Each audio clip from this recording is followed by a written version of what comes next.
Sebenarnya nggak enak aku ngomongin orang udah meninggal. Tapi ya mau kayak mana lagi kan?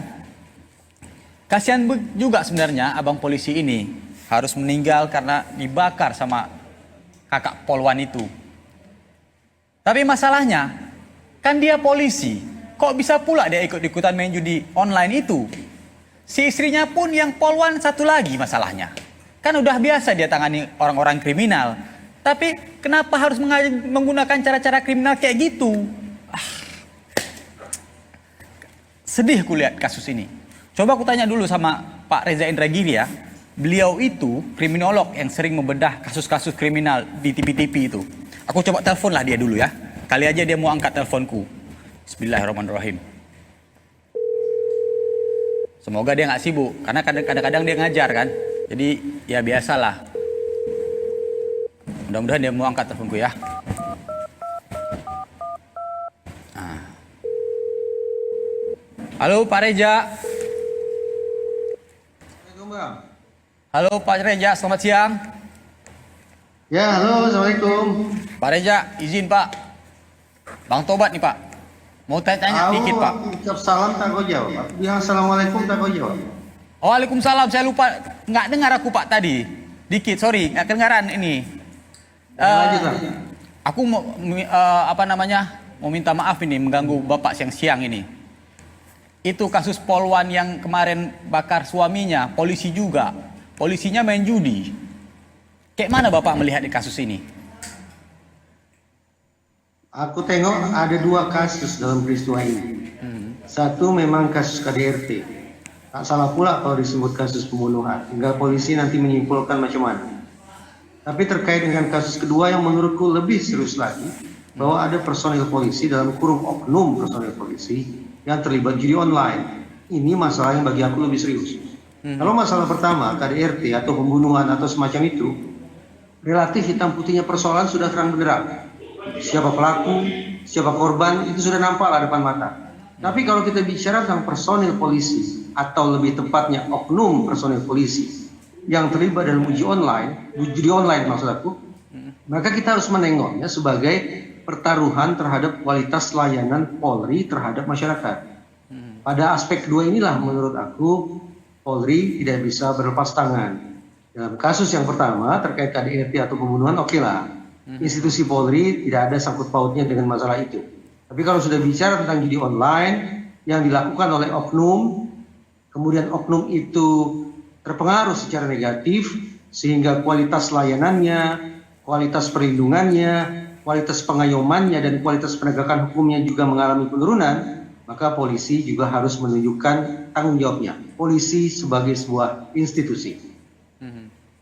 Memang kan banyak ini kasus orang yang terlibat judi online. Tapi sebagai seorang polisi kan kurasa dia udah tahu seluk-beluknya ini. Judi online, dia tahu kayak mana modus mereka segala macam, udah pasti itu orang main judi online nggak akan menang Pak. Tapi kenapa ini Pak polisi ikut main judi online sampai istrinya pun ini marah besar, main bakar-bakar. Kayak mana Bapak ini Pak? Itulah yang aku sayangkan. Selama ini Polri kan berusaha meyakinkan kita semua ini bahwa Polri serius dalam memberantas judi online.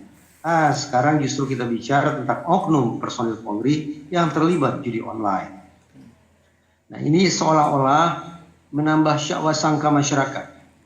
Seberapa jauh sesungguhnya ada oknum-oknum di lembaga penegakan hukum yang terlibat dalam bisnis-bisnis pidana semacam ini.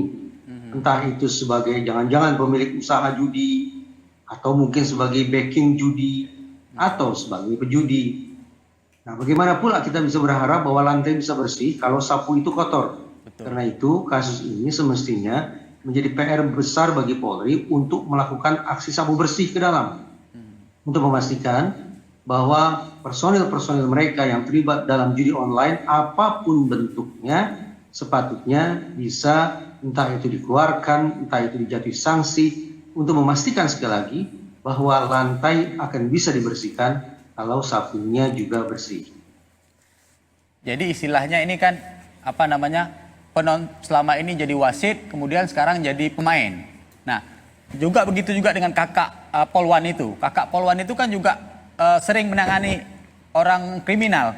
macam-macam aku dulu. Tapi kenapa dia juga melakukan aksi kriminal dengan membakar suaminya ini? Kayak mana Bapak melihat ini, Pak? Memang ironis ya, kita seringkali diingatkan tegakkan hukum, tegakkan hukum. Jadi kalaupun di dalam lingkungan keluarga ada masalah, ya tentulah diselesaikan dengan cara-cara yang tidak melanggar hukum.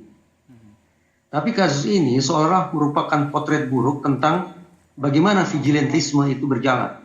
Vigilantisme itu terjadi. Apa itu vigilantisme? Vigilantisme adalah tindakan yang konon untuk menciptakan kepastian hukum. Yang konon untuk membangun ketertiban. Tetapi sayangnya justru dilakukan dengan cara-cara melanggar hukum itu sendiri. Nah, itulah ironi yang diistilahkan sebagai vigilantisme. Apa boleh buat? Apa yang sudah dibuat oleh oknum polwan itu tampaknya bisa pula kita kategorikan sebagai bentuk vigilantisme. Katakanlah, bagaimana cara dia membuat suaminya berubah, bagaimana dia meminta pertanggungjawaban dari sang suami yang barangkali sudah makan uang haram, tetapi justru dengan cara-cara yang melanggar hukum itu sendiri. Pedih memang, apalagi membayangkan ada 3 anak di situ. Tetapi apa boleh buat ya?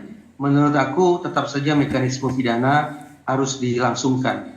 Apakah nanti ada unsur peringan, itu lain soal. Tetapi bahwa hari ini kita perbincangkan pintu masuknya adalah seorang polwan membakar Polki, tentu saja ini tidak bisa diselesaikan sebatas sebagai masalah keluarga yang seolah bisa diselesaikan dengan pendekatan kekeluargaan pula.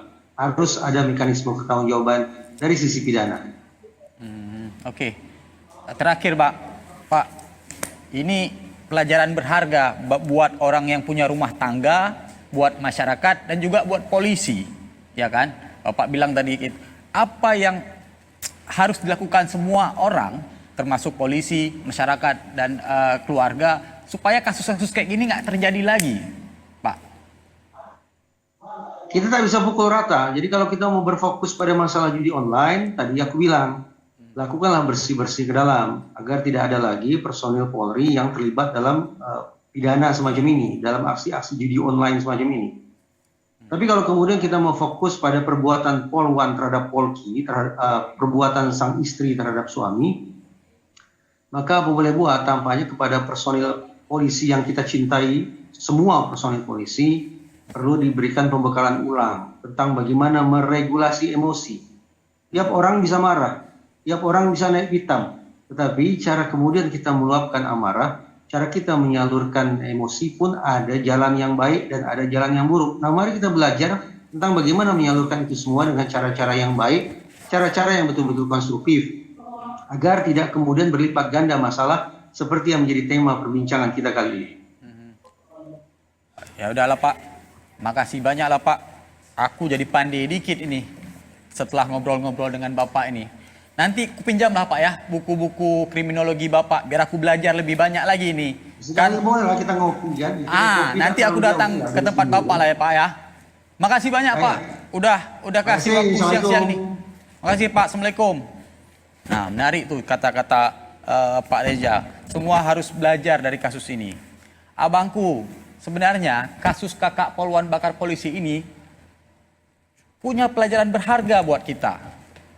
Judi online itu, online kah, offline kah, sabung ayam kah, semuanya atas nama judi, udah pasti bikin masalah. Gak akan menang kau, meski kau pun kau main jungkir balik, gak akan menang kau. Udahlah, hentikan. Arang habis besi binasa, kata pepatah lama. Ingat, kebenaran pasti akan menemukan jalannya sendiri, dan kejahatan pasti akan kalah. Karena itu, bertobatlah. Aku Bang Tobat pamit dulu. Jangan lupa makan siang ya. Menyala abangku.